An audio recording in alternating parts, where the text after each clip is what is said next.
نحمده ونصلي على رسوله الكريم اما بعد فاعوذ بالله من الشيطان الرجيم بسم الله الرحمن الرحيم رب اشرح لي صدري ويسر لي امري واحلل عقدة من لساني يفقهوا قولي رب زدني علما اللهم فقهنا في الدين اللهم اجعل عملي كله صالحا واجعله لوجهك خالصا ولا تجعل لأحد فيه شيئا اللهم إنا نسألك حبك وحب من يحبك والعمل الذي يبلغنا حبك اللهم ارزقنا اخلاص الہی آمین۔ سورہ ابراہیم کی آیات سنتے ہیں۔ رب اجعلنی مقیم الصلاة ومن ذریتی ربنا وتقبل دعاء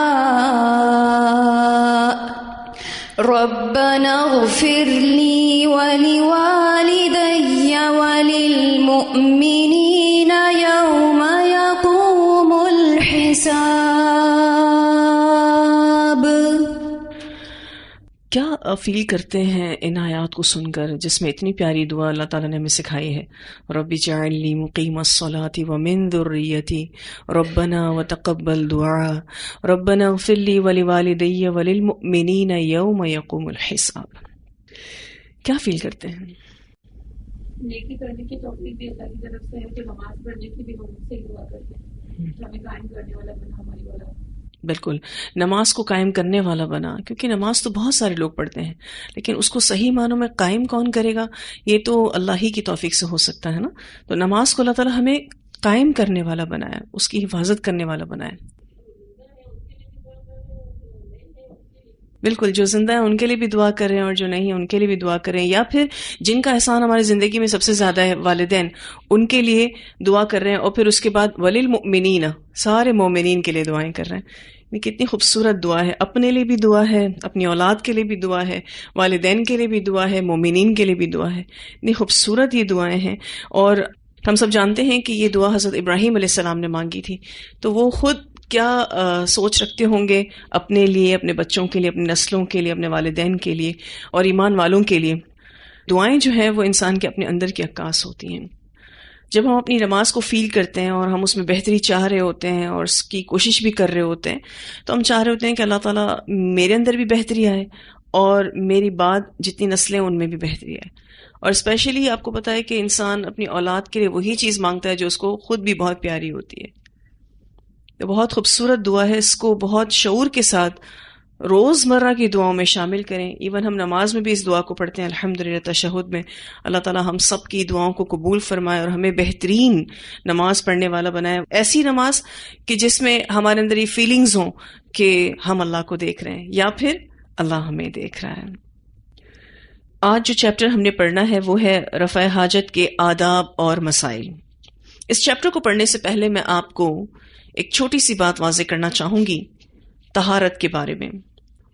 طہارت کی دو اقسام ہیں، ایک ظاہری طہارت اور دوسری باطنی طہارت۔ ظاہری طہارت کو پڑھنے سے پہلے باطنی طہارت کو سمجھ لیتے ہیں۔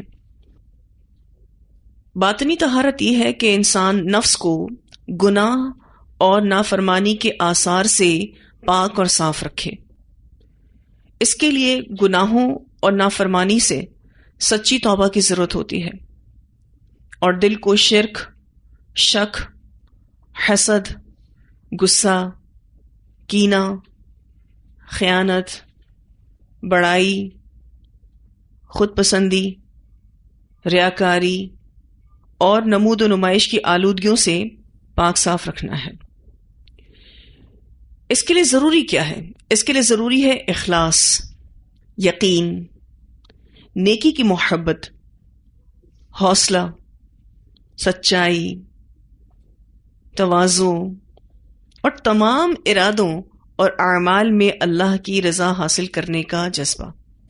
یہ سب چیزیں ضروری ہیں باطنی طہارت کے لیے۔ سب سے پہلے تو آپ کو اخلاص چاہیے۔ اخلاص اتنا ضروری ہے، اس بارے میں ہم پچھلی کلاس میں بات بھی کر چکے ہیں، کیونکہ اگر کسی عمل میں اخلاص نہیں، اللہ اس کو قبول نہیں کرے گا۔ پھر یقین کی کیفیت، آپ کو یہ یقین ہو کہ اللہ سبحانہ تعالیٰ کے اس حکم پر عمل کرنے سے آپ کو اس کا اجر و ثواب ملے گا. پھر اسی طرح سے نیکی کی محبت، جب انسان نیکی کی طرف راغب ہوتا ہے، نیکی کی چاہ رکھتا ہے، تو وہ اپنے باطن کو صاف رکھتا ہے. پھر اسی طرح سے اس کے اندر حوصلہ بھی ہونا چاہیے. کس چیز کا حوصلہ؟ خود کو برائیوں سے بچانے کا حوصلہ، غلط چیزوں سے بچانے کا حوصلہ. اسی طرح سے بولڈ سٹیپ لینے کا حوصلہ، کیونکہ بہت سارے ایسے حالات ہوتے ہیں کہ جس میں انسان ایک مضبوط قدم اٹھاتا ہے تبھی دین پر جم سکتا ہے. پھر اسی طرح سے سچائی اپنے ساتھ بھی، اپنے رب کے ساتھ بھی. یعنی انسان جب سچا ہوتا ہے تو ہی اس کا باطن پاک اور صاف رہتا ہے. پھر اسی طرح سے تواضع یعنی عاجزی. جتنا آپ عاجزی اختیار کریں گے اتنا زیادہ آپ باطنی طور پر صاف ستھرے رہیں گے. کیونکہ جب کوئی ایشوز آتے ہیں ہماری زندگیوں میں تو وہ ایشوز بگاڑ کا شکار کب ہوتے ہیں؟ جب ہم اکڑتے ہیں، جب ہم تکبر کرتے ہیں. اور جیسے ہی ہم عاجزی اختیار کرتے ہیں وہ مسئلے مسائل حل ہونا شروع ہو جاتے ہیں. انسان ان تمام ٹینشنوں سے بھی پاک صاف ہونا شروع ہو جاتا ہے. پھر یہ کہ تمام ارادوں اور اعمال میں اللہ کی رضا حاصل کرنے کا جذبہ، یہ تو بہت ہی اہم چیز ہے کہ ہم جو بھی عمل کریں صرف اور صرف اللہ کو راضی کرنے کے لیے کریں. ہمارا مقصد ہی یہی ہونا چاہیے، تبھی ہم انشاءاللہ تعالی اپنے باطن کو پاک اور صاف رکھ سکتے ہیں. یہ جو باطنی طہارت ہے یہ بہت زیادہ اہمیت رکھتی ہے، بہت زیادہ اہمیت. پھر اسی طرح سے ظاہری طہارت یعنی گندی چیزوں اور ناپاکی سے صاف رہنا. ہم چونکہ نماز کا ٹاپک پڑھ رہے ہیں اس لیے نمازی کے حوالے سے بات کروں گی کہ نمازی پر لازم ہے کہ وہ لباس، بدن اور جہاں اس کو نماز پڑھنی ہے یعنی نماز کی جگہ کو وہ صاف رکھے. اور ناپاکی کی طہارت وضو سے، غسل سے اور تیمم سے حاصل ہوتی ہے. انسان کے جسم سے خارج ہونے والی غلاظت، پیشاب، پھر اسی طرح سے مزی کہتے ہیں ایسا رقیق پانی جو کمزور شہوت کے وقت بغیر اچھلنے کے خارج ہو. ایک ڈسچارج ہوتا ہے جو بہت پتلے پانی کی شکل میں ہوتا ہے، اس کو مزی کہتے ہیں. پھر ہوتا ہے ودی ایسا سفید گدلا پانی جس میں بو نہیں ہوتی، جو پیشاب کے بعد خارج ہوتا ہے. انشاءاللہ ان سب باتوں کی تفصیلات ہم آگے پڑھیں گے. پھر اسی طرح سے منی اور بھی دیگر غلاظتیں ہیں جو انسان کے جسم سے نکلتی ہیں. فی الوقت میں نے کچھ کا ذکر کیا ہے. تو یہ سب گندگیاں ہیں، یہ سب غلاظتیں ہیں. تو ان غلاظتوں سے خود کو پاک کرنا یہ ظاہری طہارت ہے. ساری ڈیٹیلز انشاءاللہ آگے آئیں گی. رفع حاجت کے آداب اور مسائل، اس چیپٹر میں آپ بہت چھوٹے چھوٹے مینرز پڑھیں گے، بہت چھوٹے چھوٹے طور طریقے پڑھیں گے جس سے عمل میں انشاءاللہ تعالی خوبصورتی آئے گی اور ہمارے دین کی قدر بھی ہمیں محسوس ہوتی ہے کہ رسول اللہ صلی اللہ علیہ وسلم نے رفع حاجت سے متعلق احکامات کے بارے میں بھی باریکیوں کو بیان کیا تاکہ ایک مومن اپنی پاکی کا خیال کر سکے. بیت الخلاء میں جاتے وقت کی دعا، سیدنا انس رضی اللہ تعالیٰ عنہ روایت کرتے ہیں کہ رسول اللہ صلی اللہ علیہ وسلم جب رفع حاجت کے لیے بیت الخلاء میں داخل ہونے کا ارادہ کرتے تو فرماتے اللہم انی اعوذ بک من الخبث والخبائث، اے اللہ یقیناً میں تیری پناہ پکڑتا ہوں ناپاک جنوں اور ناپاک جنیوں سے یعنی ان کے شر سے. بخاری کی روایت میں یہ بات بھی آتی ہے کہ بیت الخلاء میں داخل ہوتے وقت رسول اللہ صلی اللہ علیہ وسلم اپنا بایاں پاؤں آگے کیا کرتے تھے اور پھر یہ دعا پڑھتے تھے. اور اس حدیث میں یہ بیان کیا گیا ہے کہ جیسے ہی رسول اللہ صلی اللہ علیہ وسلم بیت الخلاء میں داخل ہونے کا ارادہ کرتے تب یہ دعا پڑھتے. تو آپ بھی ایسا کر سکتے ہیں کہ جب آپ رفع حاجت کے لیے جائیں تو واش روم میں جانے سے پہلے ہی یہ دعا پڑھ لیں. اور کون سا پاؤں آگے کریں گے؟ بایاں پاؤں. رسول اللہ صلی اللہ علیہ وسلم نے فرمایا بیت الخلاء جنوں اور شیطانوں کے حاضر ہونے کی جگہ ہے.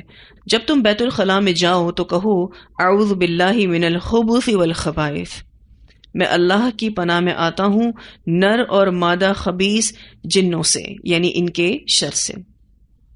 پھر یہ کہ بیت الخلاء سے نکلتے وقت کی دعا عائشہ رضی اللہ تعالی عنہا روایت کرتی ہیں جب رسول اللہ صلی اللہ علیہ وسلم بیت الخلاء سے نکلتے تو دایاں پاؤں آگے کر کے باہر نکلتے، اور یہ رسول اللہ صلی اللہ علیہ وسلم کا معمول تھا. پھر فرماتے غفرانک، اے اللہ میں تجھ سے بخشش چاہتا ہوں.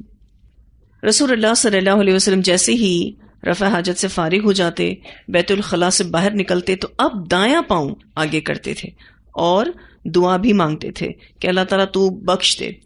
بیت الخلاء وہ جگہ ہے کہ جہاں ذکر منع ہے. جو وقت ذکر کے بغیر گزرا تو باہر نکلنے کے ساتھ ہی انسان کے لیے بہترین دعا کیا ہے؟ غفرانک، اللہ تعالیٰ تیری بخشش چاہیے، یہ جو ٹائم میں نے تیرے ذکر کے بغیر گزارا تو اس پہ مجھے معاف کر دے. ابن ماجہ کی روایت میں ایک اور دعا بھی آتی ہے، الحمدللہ الذی اذهب عنی الاذی وعافانی. سب تعریف اللہ کے لیے ہے جس نے مجھ کو گندگی سے دور کیا اور مجھے عافیت دی. اگر آپ چاہیں تو لکھ سکتے ہیں الحمدللہ الذی اذهب عنی الاذی وعافانی، اور انشاءاللہ تعالی ہم اس کو آپ کے لیے فارورڈ بھی کر دیں گے تاکہ آپ کے لیے آسانی ہو. اور اس کو لکھ کر اگر آپ ایسی جگہ پر لگا دیں جہاں سے گزر کر لوگ پھر واش روم کے اندر داخل ہوتے ہیں تو اس سنت پر عمل ہو جائے گا کہ جیسے ہی باہر نکلیں گے پھر وہ وہیں پر ہی اس دعا کو دیکھ لیں گے اور پڑھ لیں گے. رفع حاجت کے مسائل.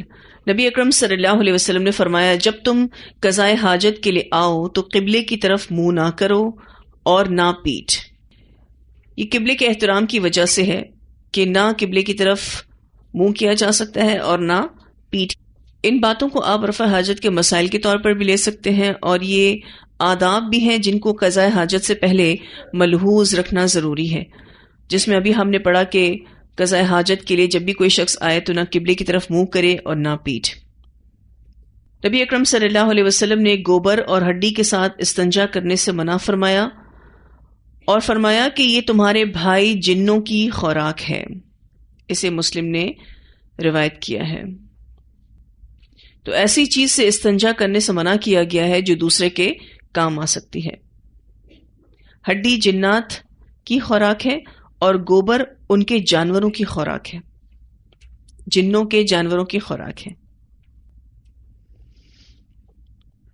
نبی اکرم صلی اللہ علیہ وسلم نے فرمایا لعنت کا سبب بننے والے دو کاموں سے بچو. صحابہ کرام رضی اللہ عنہم نے پوچھا وہ کیا ہیں؟ آپ صلی اللہ علیہ وسلم نے فرمایا لوگوں کے راستے میں اور ان کے سائے کی جگہوں میں رفع حاجت کرنا. ان تمام احادیث کے ریفرنسز نیچے حاشیے میں موجود ہیں. آپ صلی اللہ علیہ وسلم نے فرمایا جو لوگوں کے راستے میں اور سائے کی جگہوں میں رفع حاجت کرے اس پر لعنت ہے.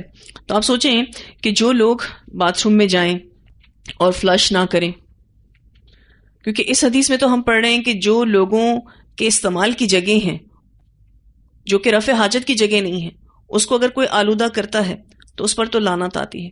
لیکن رفع حاجت کی جو جگہ ہے اس کو بھی اگر کوئی آلودہ کرے تو پھر آپ سوچیں کتنا برا فعل ہے. لوگ واش روم میں جاتے ہیں لیکن فلش نہیں کرتے.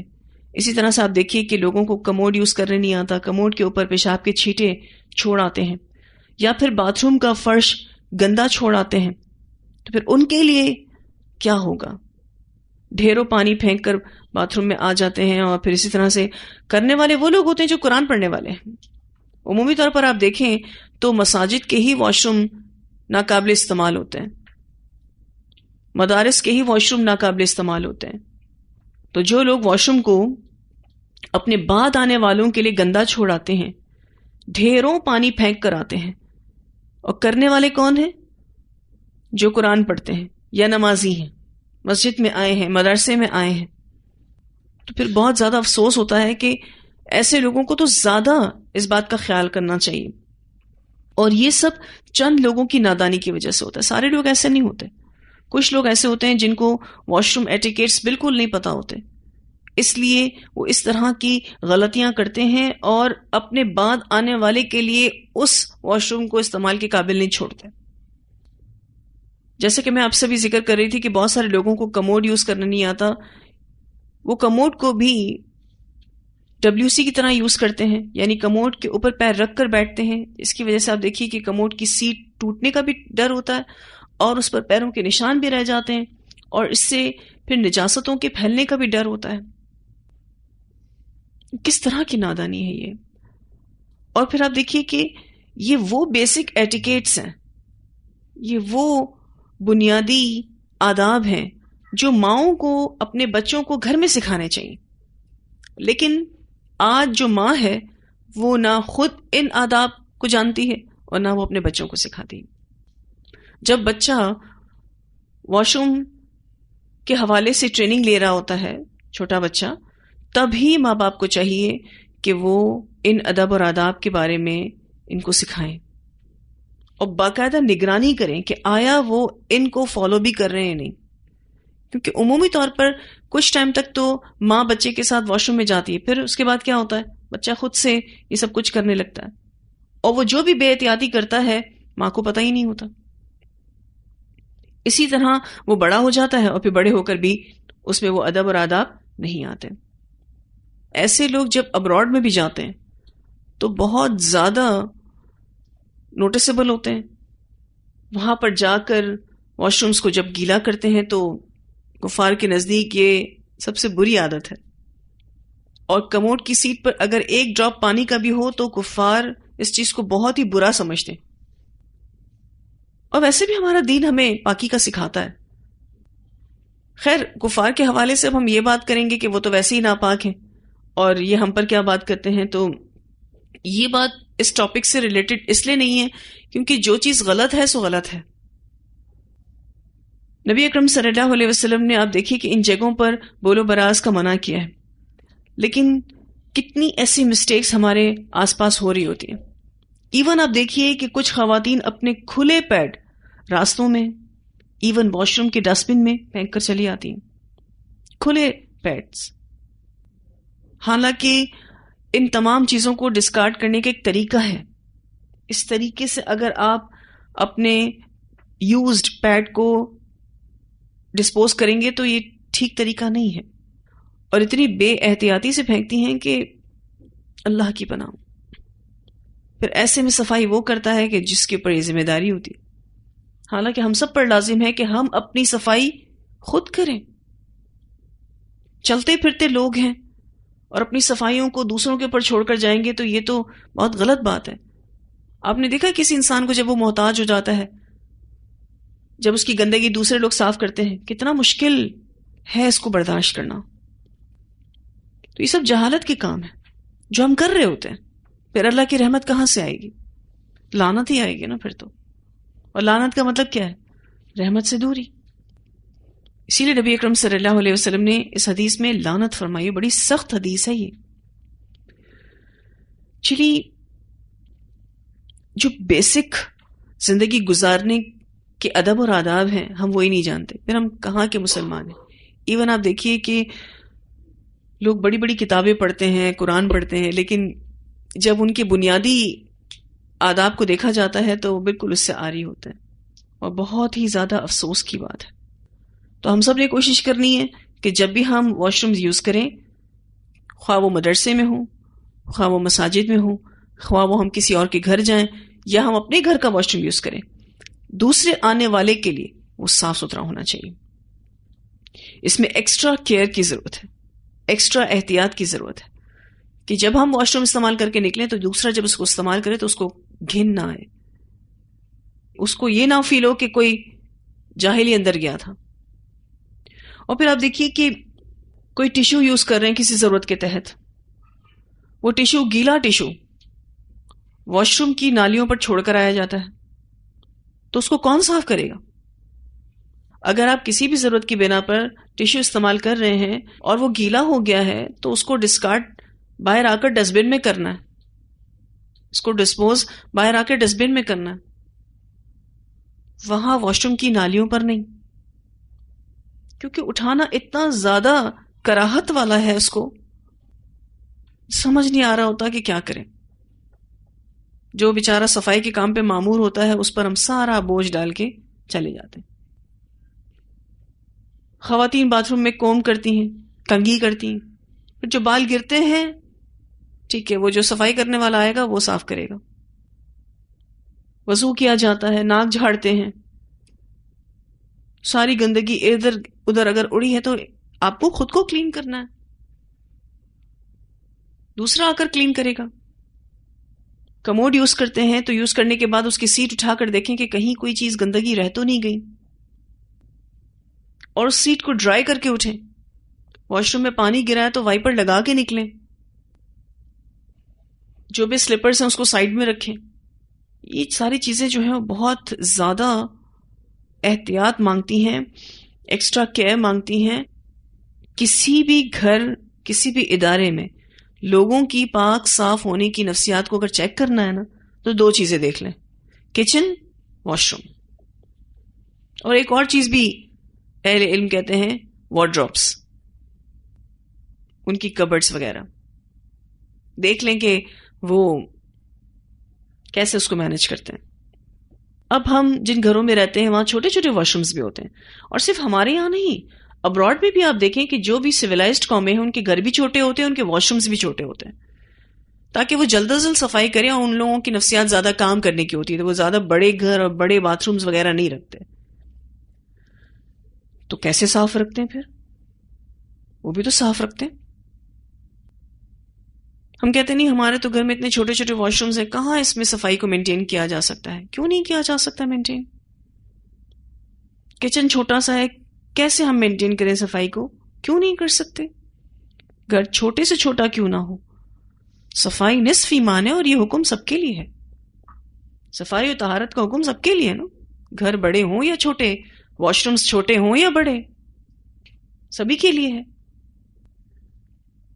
تو اب ہم میں سے جو بھی واش رومز کو استعمال کرے گا اسے لازماً اپنا میس خود صاف کرنا ہے. جو بھی گندگی اس نے وہاں کی ہے اس کو خود صاف کرنا ہے، اور اس کو وائپر سے ڈرائی بھی کرنا ہے. سلپرز کو سائڈ پر لگانا ہے تاکہ دوسرا جو آئے اس کو اس بات کا احساس ہو کہ جس نے بھی ابھی مجھ سے پہلے واش روم استعمال کیا ہے اس کو سارے ادب اور آداب پتہ ہیں انشاءاللہ تعالی. ہمارے ادارے جو مساجد میں بھی ہیں، جب وہاں پر کوئی پروگرامز ہوتے ہیں، کوئی بھی ایسا پروگرام جس میں عوام زیادہ آتی ہے، تو آپ یقین نہیں کریں گے کہ ہم ہر آدھے گھنٹے پر واش رومز دھلواتے ہیں، ہر آدھے گھنٹے پر.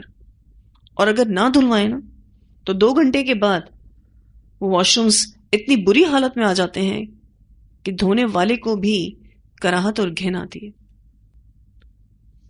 ایک مرتبہ ہمارے مسجد کے واش روم بلاک ہو گئے. میں نے کہا پتہ نہیں کیا مسئلہ ہے. تو ہم نے جو نالیاں وغیرہ صاف کرتے ہیں ان کو بلایا. آپ یقین نہیں کریں گے اس نالی میں سے بچے کا پیمپر نکلا ہے، اور ہم لوگ پریشان ہو گئے کہ کموڈ کے اندر پیمپر کس نے ڈالا ہے. اس کی وجہ سے جو میس کریٹ ہوا تھا میں آپ کو بتا نہیں سکتی. اتنا زیادہ دل خراب ہو رہا تھا کہ کیسے اب اس کو نکالیں. تو ہم اپنی تربیہ کریں گے، ہم اپنی نسلوں کی تربیہ کریں گے تو انشاءاللہ چینج آئے گا، کیونکہ ابھی تک تو چینج نہیں آ رہا. ایسی مائیں کہاں ہیں جو اپنی اولادوں کی ایسی تربیہ کریں، خود بھی صاف ستھری ہوں اور اپنے بچوں کی بھی اس اعتبار سے تربیہ کریں کہ بیٹا آپ جہاں پر بھی واش روم استعمال کریں گے آپ نے گندگی نہیں پھیلانی. ہمارے گھر میں بھی چھوٹے چھوٹے بچے ہیں تو ہم ان کو جب ٹرین کر رہے ہوتے ہیں واش رومز کے لیے، ہم ان کو ایک بات میرے خیال میں 3 بار تو کہتے ہیں تاکہ ان کو اس بات کا احساس ہو کہ یہ کتنی اہم بات ہے کہ ایک بار نہیں کہی گئی، 3 بار کہی گئی ہے. ہمیں انشاءاللہ تعالی ہم پوری کوشش کریں گے کہ ہمارے مدرسے میں، ہمارے اداروں میں، ہمارے گھروں میں واش رومز بالکل نیٹ اینڈ کلین ہوں انشاءاللہ تعالی. نبی اکرم صلی اللہ علیہ وسلم نے دائیں ہاتھ سے استنجا کرنے سے منع فرمایا، اور اسے بخاری نے روایت کیا ہے. ایک اور حدیث ملتی ہے مسلم کی.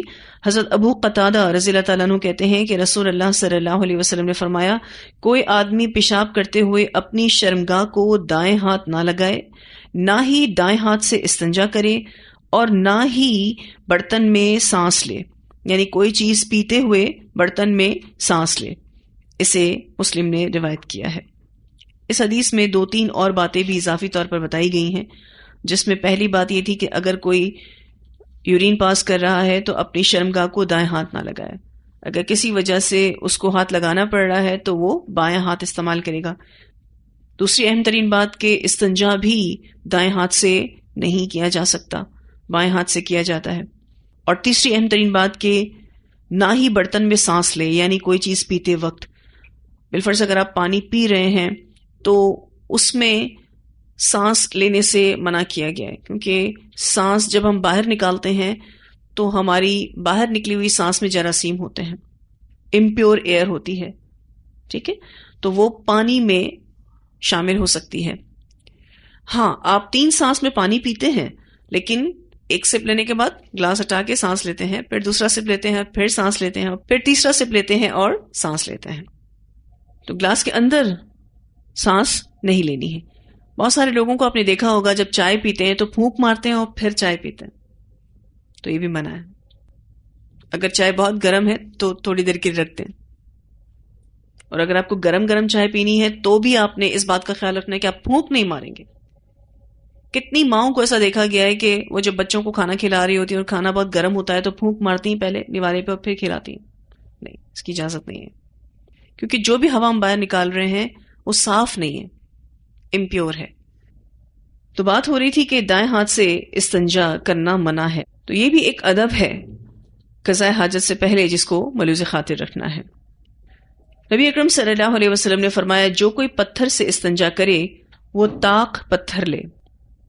اسے بھی بخاری نے روایت کیا ہے. اس حدیث میں جو بات ہو رہی ہے کہ طاق پتھر لیں تو 3 یا 5 پتھر لیے جائیں. اگر 3 کے ساتھ صفائی نہ ہو تو پھر 5 استعمال کریں. سوال یہ پیدا ہوتا ہے کہ اس طرح سے استنجا کرنے کے حوالے سے کیوں بتایا گیا؟ کیونکہ کبھی بھی ایسی سچویشن آ سکتی ہے، تو انسان کو معلوم ہونا چاہیے کہ وہ پھر اپنی پاکی کس اعتبار سے کر سکتا ہے. نبی اکرم صلی اللہ علیہ وسلم کی تعلیمات سب ہی کے لیے ہیں. نبی اکرم صلی اللہ علیہ وسلم نے 3 ڈھیلوں سے استنجا کرنے کا حکم دیا.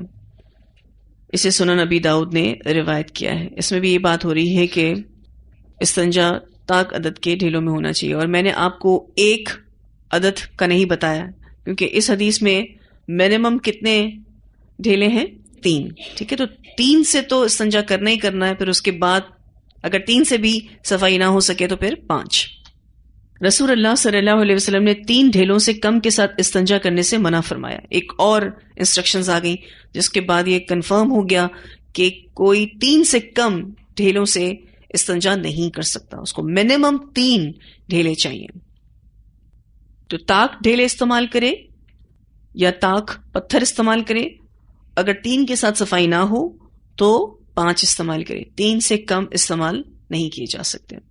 یہ مٹی کے ڈھیلے ہوتے ہیں، نرم مٹی ہوتی ہے، اس کو ہاتھوں میں لیں، اس کو تھوڑا سا پریس کریں تو وہ ایک بال نما چیز بن جائے، اور تھوڑا سا اس کو جیسے ہی ہاتھ میں لینا اور پھر اس سے کلین کرنا جو ہے وہ آسان ہو جاتا ہے. تو ایسی مٹی اٹھائی جاتی ہے جس میں تھوڑی سی نمی ہوتی ہے، اس کو تھوڑا سا ایسے پریس کیا جاتا ہے تاکہ وہ ایزی ٹو یوز ہو جائے، اس کو آسانی کے ساتھ استعمال کیا جائے.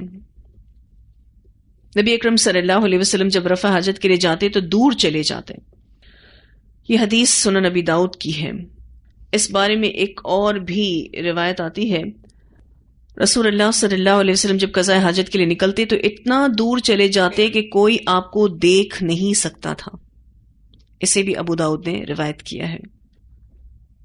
نبی اکرم صلی اللہ علیہ وسلم کے دور میں ایسا ہوتا تھا کہ آبادی سے دور لوگ رفع حاجت کے لیے جایا کرتے تھے، تو آپ صلی اللہ علیہ وسلم بھی رفع حاجت کے لیے دور جاتے تھے، اور اتنا دور جاتے تھے کہ آپ صلی اللہ علیہ وسلم کو کوئی دیکھ نہیں سکتا تھا. اور یہ رسول اللہ صلی اللہ علیہ وسلم کی شرم و حیا کی وجہ سے بھی تھا، اور چونکہ اللہ تعالیٰ کا حکم ہے کہ رفع حاجت کے ٹائم پر انسان اپنے سطر کا خیال کرے، یعنی چھپ کر رفع حاجت کرے تاکہ اس کا سطر کسی کے سامنے نہ آئے. پھر یہ کہ آپ صلی اللہ علیہ وسلم پانی کے ساتھ بھی استنجا فرماتے تھے. اسے بخاری نے روایت کیا ہے. 3 چیزوں کے بارے میں آپ کو بتایا گیا جس سے استنجا کیا جا سکتا ہے. ایک پتھر، دوسرا مٹی کے ڈھیلے، اور تیسرا پانی. پھر یہ کہ ڈھیلے اور پانی کا ایک ساتھ بھی استعمال کیا جا سکتا ہے. اس کے لیے کیا طریقہ کار ہوگا؟ ڈھیلے اور پانی کے استعمال میں پہلے ڈھیلے اور اس کے بعد پانی سے استنجا کریں. اگر ایک پر کفایت کرنا چاہے، یعنی کسی ایک چیز سے پاکی کرنا چاہے تو بھی جائز ہے. البتہ پانی بہتر ہے، پانی سے استنجا کرنا بہتر ہے۔ بالفرض اگر کسی کے پاس استنجا کرنے کے لیے تھوڑا پانی ہے اور تھوڑی سی ہی مٹی ہے، تو اب یوٹیلائزیشن میں پہلے کیا کرنا ہوگا کہ مٹی کے ڈھیلے کو پہلے یوز کر لیا جائے اور پھر فائنلی پانی سے استنجا کیا جائے۔ اور اگر کوئی ایک چیز بھی اتنی انف ہے کہ اس سے پاکی حاصل ہو سکتی ہے تو ٹھیک ہے، وہ مٹی کے ڈھیلے بھی ہو سکتے ہیں، وہ پانی بھی ہو سکتا ہے۔ اور اگر آپشن ہے کہ پانی یوز کرنا یا مٹی کے ڈھیلے، تو کیا یوز کرنا پڑے گا؟ پانی۔ تو پانی بہتر ہے۔ اس بارے میں ایک روایت بھی آتی ہے، حضرت عائشہ رضی اللہ تعالی عنہا عورتوں سے خطاب کرتے ہوئے فرماتی ہیں، اپنے خاوندوں سے کہو کہ پانی کے ساتھ استنجا کیا کریں، مجھے ان سے یہ بات کرتے ہوئے شرم آتی ہے، کیونکہ رسول اللہ صلی اللہ علیہ وسلم ایسا ہی کرتے تھے۔ نبی اکرم صلی اللہ علیہ وسلم زیادہ تر پانی کے ساتھ استنجا فرمایا کرتے تھے۔ ایک اور ادب جس کو قضاء حاجت سے پہلے ملوز خاطر رکھنا ضروری ہے، اور وہ حدیث آپ کی کتاب میں نہیں ہے، نبی اکرم صلی اللہ علیہ وسلم نے سوراخ یعنی بلوں میں پیشاب کرنے سے منع فرمایا۔ اسے مسند احمد نے، سنن نسائی نے اور حاکم نے روایت کیا ہے۔ سوراخوں میں پیشاب کرنے سے اس لیے منع کیا گیا ہے کہ کہیں سانپ اور بچھو وغیرہ کو پیشاب کرتے وقت ایذا نہ پہنچا دیں۔ ہو سکتا ہے کہ وہ سانپ کا گھر ہو، بچھو کا گھر ہو، ٹھیک ہے، یا کوئی جانور کسی مسلمان کو ایذا نہ دے دے۔ یہ ہے اسلام کی تعلیم، جس میں اس بات کا بھی خیال رکھا جا رہا ہے کہ کسی جانور کو آپ کی ذات سے تکلیف نہ ہو، اور بے دہانی میں کوئی ایسا عمل بھی نہ ہو جائے کہ آپ کسی نقصان میں پڑ جائیں۔ ویسے یہ حکم زیادہ تر جانوروں کے گھروں کی حفاظت اور سلامتی کے مد نظر ہے۔ یعنی یہ حکم کیوں دیا ہے آپ صلی اللہ علیہ وسلم نے؟ تاکہ جانوروں کے گھر سلامت رہیں، حفاظت سے رہیں۔ پھر ایک اور روایت آتی ہے، عبداللہ بن عمر رضی اللہ تعالیٰ عنہما فرماتے ہیں کہ رسول اللہ صلی اللہ علیہ وسلم پیشاب کر رہے تھے کہ ایک آدمی نے آپ صلی اللہ علیہ وسلم کو سلام کیا، مگر آپ نے اس کا جواب نہیں دیا۔ اس سے معلوم ہوتا ہے کہ رفع حاجت کی حالت میں کلام کرنا مکروہ ہے۔ اور اس سے ایک اور ادب آپ کو پتہ چل گیا کہ قضاء حاجت کے وقت گفتگو نہیں کی جا سکتی۔ اس بارے میں ایک اور روایت بھی آتی ہے، نبی اکرم صلی اللہ علیہ وسلم نے فرمایا، جو دو آدمی پخانہ کرنے جائیں اور واش روم میں سطر کھول لیں اور باتیں کرنے لگ جائیں تو اللہ تعالیٰ ان کے اس فعل سے غضب میں آتا ہے۔ اسے ابو داؤد نے روایت کیا ہے۔ کیونکہ پہلے کے دور میں ایسا ہوتا تھا کہ آبادی سے دور جانا پڑتا تھا رفع حاجت کے لیے، تو بسا اوقات لوگ ایک ساتھ جاتے تھے۔ اب کوئی دو لوگ گئے ہیں اور اپنا سطر کھول کر رفع حاجت کے لیے بیٹھ گئے ہیں اور پھر باتیں کرنے لگ جائیں تو اللہ سبحانہ تعالیٰ اس فعل سے غضبناک ہوتے ہیں۔ اللہ تعالیٰ کو بہت غصہ آتا ہے۔ اسپیشلی گاؤں وغیرہ میں ایسا ہوتا ہے ابھی بھی، اور اس جدید دور میں بھی ایسا ہوتا ہے، کیونکہ لوگوں نے اپنے واش رومز میں ٹیلی فون تک لگا لیے ہیں۔ اس کے علاوہ آپ دیکھیے کہ موبائل فون کا استعمال واش روم میں بہت زیادہ بڑھ گیا ہے۔ ایون لوگ فون پر بات بھی کر رہے ہوتے ہیں اور واش روم میں ہوتے ہیں۔ پھر اسی طرح سے آپ دیکھیے کہ اور بھی دیگر ایکٹیویٹیز واش روم میں کی جا رہی ہوتی ہیں، جس میں نیوز پیپر پڑھنا اور اس کے علاوہ کوئی اور شغل کرنا، لائک گیمز وغیرہ کھیلنا۔ یہ واش روم وہ جگہ ہے جہاں شیاطین ہوتے ہیں، جنات ہوتے ہیں۔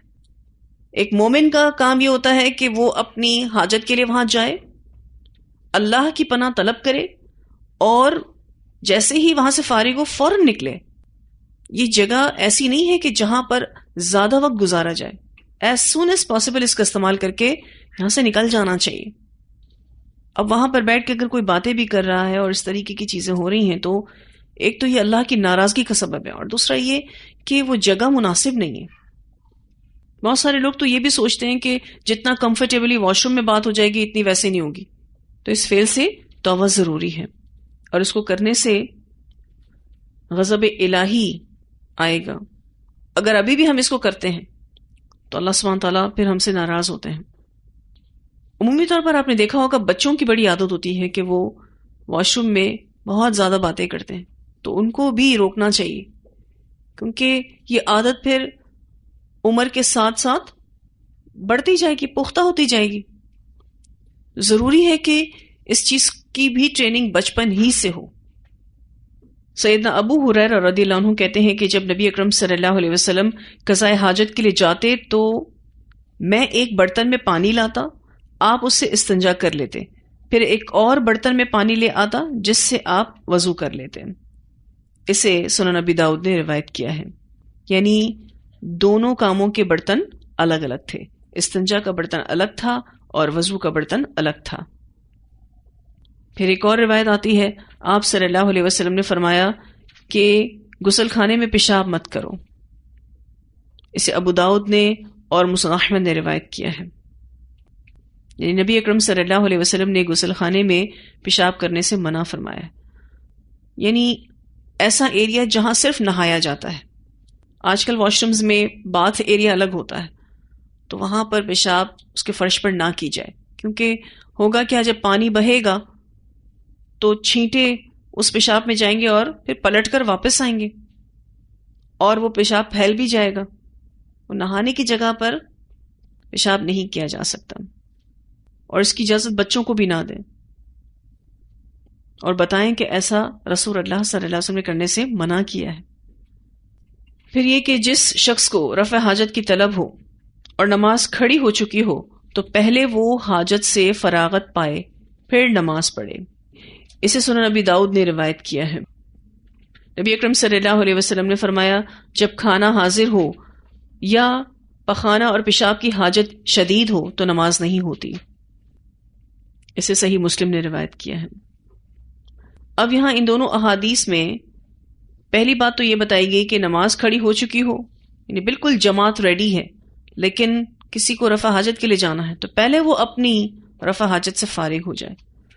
اور پھر دوسری حدیث میں کھانے کے حوالے سے بھی بات ہو گئی کہ اگر کھانا پڑا ہے اور بھوک لگی ہوئی ہے تو پہلے کھا لے، یعنی رفع حاجت سے بھی فارغ ہو لے اگر اس کو اس کی ضرورت ہے، اور اگر اس کو بھوک لگی ہے تو کھا لے.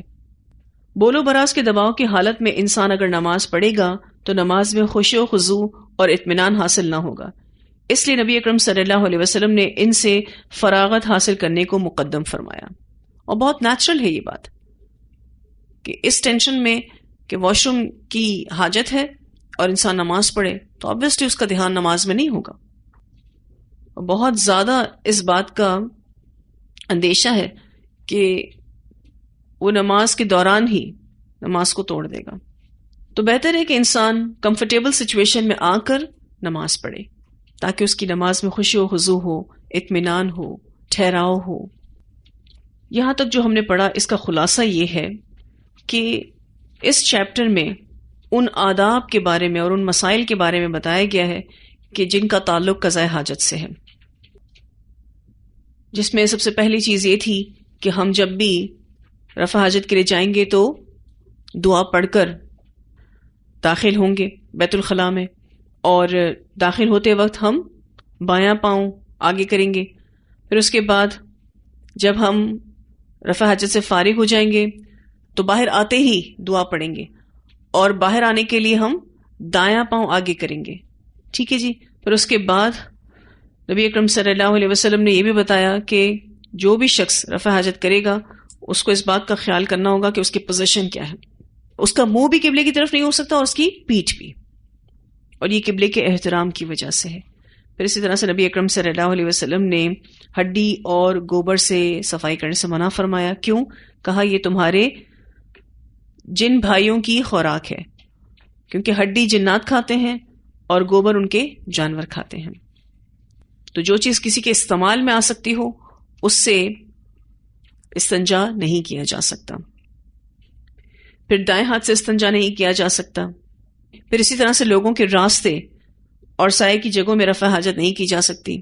یہ وہ کام ہے جس سے اللہ کی لعنت آتی ہے، اور اس سے ریلیٹڈ پھر اور بھی جو فقہ ہے وہ میں نے آپ کو بتائی. پھر اسی طرح سے قضاء حاجت کے وقت گفتگو نہیں کی جا سکتی. پھر یہ کہ قضاء حاجت کے لیے ضروری ہے کہ انسان پردے کا اہتمام کرے، ستر پوشی کرے، کیونکہ نبی اکرم صلی اللہ علیہ وسلم بھی جب قضاء حاجت کے لیے جاتے تھے تو اتنا دور چلے جاتے تھے کہ کوئی آپ کو دیکھ نہیں سکتا تھا. پھر اسی طرح سے پانی کے استعمال کو بہتر کہا گیا استنجا کے لیے، اور اگر کسی کو پتھر یا مٹی کے ڈھیلوں سے استنجا کرنا ہے تو وہ طاق عدد میں اس کو لے گا. اور کم از کم کتنے پتھر یا کتنے مٹی کے ڈھیلے ضروری ہیں؟ 3. اور اگر 3 ڈھیلوں سے صفائی نہیں ہوتی تو پھر 5 اور 5 سے بھی زیادہ 7 پہ بھی جا سکتا ہے. یہاں تک جو ابھی ہم نے پڑھا ہے یہ واضح ہے. اچھا، یہ جو واش روم ایٹیکیٹس ہیں اس کے حوالے سے ایک چیک لسٹ بنا لیں پلیز، اور اپنے آپ کو اس میں چیک بھی کر لیں کہ آیا ہم ان تمام ایٹیکیٹس کو فالو کر بھی رہے ہیں یا نہیں. ایک سہولت جو لوگوں کو واش روم کے حوالے سے ہمیں دینی چاہیے وہ یہ کہ جلد از جلد واش روم کو استعمال کر کے باہر نکلیں، کیونکہ پبلک پلیس پہ کیا ہوتا ہے کہ اگر آپ ایک لمبا ٹائم واش روم میں انگیج ہو جاتے ہیں تو دوسرے کی باری آئے اور پھر تیسرے کی باری تو اور مشکل ہو جائے اور چوتھے کی تو باری ہی نہیں آتی. پھر تو جو پبلک پلیس ہوتی ہے لائک مساجد اور ادارے، اس میں کوشش کرنی چاہیے کہ واش روم میں آپ کم از کم ٹائم استعمال کریں. اس سے بھی کم ٹائم، جتنا کم ٹائم آپ گھر میں لگاتے اس سے بھی کم ٹائم، کیونکہ یہ آپ کے گھر نہیں ہوتا. بعض دفعہ گھر چھوٹے ہوتے ہیں، واش روم ایک ہوتا ہے، فیملی ممبر زیادہ ہوتے ہیں، تو اس میں بھی اس بات کا خیال رکھنا چاہیے کہ میں اتنا وقت نہ لگا دوں کہ دوسرا انتظار ہی کرتا رہ جائے. کچھ لوگوں کے بارے میں باقاعدہ پھر کہا جاتا ہے کہ ان کو نہیں پہلے بھیجنا، ان کی باری سب سے آخر میں رکھیں گے، کیونکہ اگر یہ واش روم میں چلے گئے تو پھر واش روم فارغ نہیں ہوگا. تو آج ہم کلاس میں بس اتنا ہی لیسن رکھیں گے. اس سے آگے انشاءاللہ اگلی کلاس میں پڑھیں گے. جتنا پڑھایا ہے وہ سمجھ آیا؟ الحمدللہ. ٹھیک ہے جی، پھر کلاس کو ختم کرتے ہیں. وآخر دعوانا الحمدللہ رب العالمین. سبحانک اللہم وبحمدک، نشہد ان لا الہ الا انت، نستغفرک ونتوب الیک.